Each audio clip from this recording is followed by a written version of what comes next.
ઉધના વિસ્તાર ખાતે નવનિર્મિત યુનિવર્સલ સુપર સ્પેશિયાલિટી હોસ્પિટલથી ડાયમંડ નગરી, સિલ્ક સિટી અને બ્રિજ સિટી ઉપરાંત શહેરને મળશે નવી ઓળખ।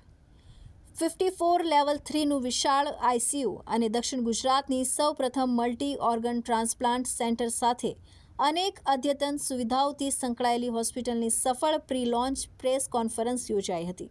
ભારતનું પ્રથમ હૃદય અને ફેફસાના ગંભીર દર્દીઓ માટે સમર્પિત તાઇવાની કૃત્રિમ હૃદય અને ફેફસા ટ્રીટમેન્ટ સેન્ટર સાથે 24 કલાક હોસ્પિટલમાં દરેક રોગના નિષ્ણાત ડૉક્ટરની ટીમ સેવામય રહેશે।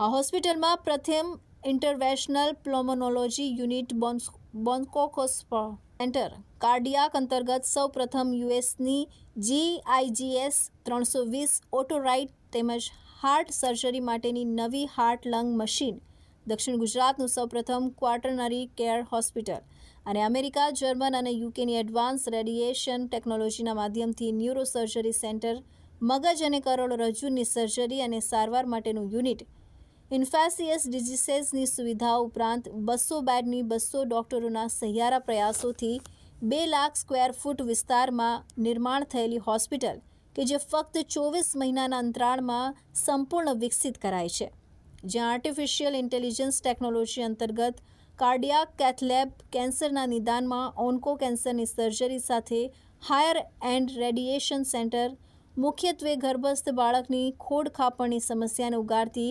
ફિટોસ્કોપી સારવારની વિશેષ સુવિધાનો સંગમ યુનિવર્સલ સુપર સ્પેશિયાલિટી હોસ્પિટલમાં સ્થાયી કરાયા છે। હું ડૉક્ટર દીપક વિરડિયા, હું ચેસ્ટ ફિઝિશિયન અને ઇન્ટેન્સિવિસ્ટ છું।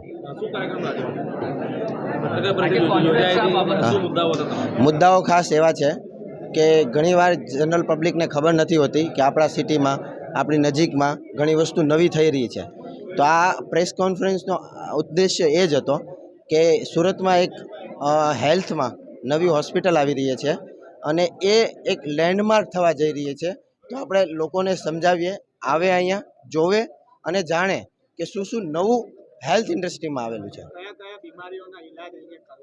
અહીંયા એવી કોઈ બીમારી નહીં હોય કે જેનો ઈલાજ અહીંયા નહીં થાય, એટલે અહીંયા બધી જ બીમારીનો અવાજ એક જ રૂફની નીચે થવાનું પોસિબલ થશે। સૌથી મહત્વનો પ્રશ્ન એ હોય છે દર્દીઓને કે મેડિક્લેમનો એક મોટો પ્રશ્ન હોય છે અને બીજી વસ્તુ જે બિલ નીકળે છે તેના માટે કેવા પ્રકારની વ્યવસ્થા આપણા દ્વારા મેડિક્લેમના જે અલગ અલગ કંપનીઓ હોય એની સાથે ટાઈઅપ યુઝ્યુઅલી હોસ્પિટલ ચાલુ થયાના 2 કે 3 મહિના પછી થઈ જતું હોય, એટલે અમે એ કોશિશમાં જ છીએ કે જેટલું બને એટલું જલ્દી થાય, જેથી લોકોને હેઝલ ફ્રી થઈ શકે। ગુડ મોર્નિંગ, હું ડૉક્ટર હરેશ વસ્તરપરા, ઇન્ટેન્સિવિસ્ટ ઇકમો સ્પેશિયાલિસ્ટ। હું આઈસીયુ મેનેજમેન્ટ આ હોસ્પિટલનું કરું છું। આપણી જે હોસ્પિટલ છે જ્યાં ઇકમો, એક્સ્ટ્રા કોર્પોરેલ મેમ્બ્રેન ઓક્સિજનેશન, આ ખાસ એવી ટ્રીટમેન્ટ છે કે જે આપણે ઘઉંમાં નાખવાની ગોળી, જે કહેવાય કે એલ્યુમિનિયમ ફોસ્ફાઇડ પારાની ગોળી, યુઝ્યુઅલી આવી ગોળીને પીધેલા પેશન્ટો લગભગ 100માંથી 99% એક્સપાયર થઈ જતા હોય। તો જો આવા પેશન્ટને આપણે ઇકમોની ટ્રીટમેન્ટ આપીએ તો મોર દેન 60% પેશન્ટ આપણે બચાવી શકીએ છીએ। તો આ ઇકમોનું સૌથી મોટામાં મોટું યુનિટ આપણી પાસે છે।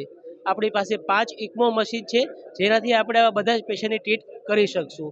અમે સ્વાઇન ફ્લૂ, કોરોના વખતે એક્રોસ ગુજરાતમાં દરેક સિટીમાં અમારી ટીમે ઇકમો કર્યો છે, કે જ્યાં અમે કોશિશ એવી કરી છે કે ગુજરાતની બહાર ઇવન નાસિક છે કે રતલામ છે, આવા બધા સિટીમાં બીજી અમે ઇકમો કર્યો છે। અને ઇકમોમાં અમે જે કોરોના વખતે, સ્વાઇન ફ્લૂ વખતે જે મોટાભાગના લોકોને વેન્ટિલેટર મૂકવા છતાં બી ઓક્સિજન લેવલ વધતું નહોતું, પેશન્ટને જે બધું જ ફૂલ સપોર્ટ આપવા છતાં બી એક્સપાયર થઈ જતા, એવા મોટાભાગના પેશન્ટમાંથી અમે જે કર્યા છે એમાંથી 60 to 70% પેશન્ટને અમે આ ટ્રીટમેન્ટથી બચાવી શક્યા છીએ।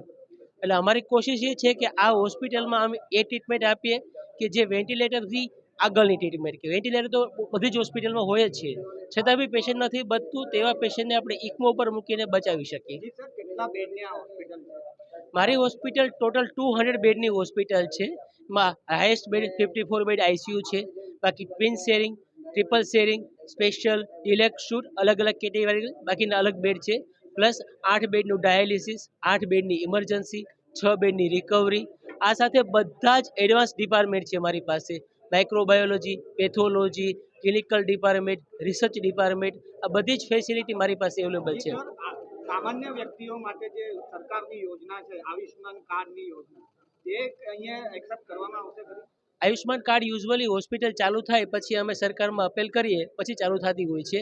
અમે જે કાર્ડિયક પેશન્ટ છે, ડાયાલિસિસ પેશન્ટ છે, એમાં અમે ચાલુ કરશું, પણ અમે જ્યારે હોસ્પિટલ ચાલુ થઈ જશે પછી એપ્લાય કરશું અને જ્યારે ફેસિલિટી મળશે ત્યારે અમે ચાલુ કરશું.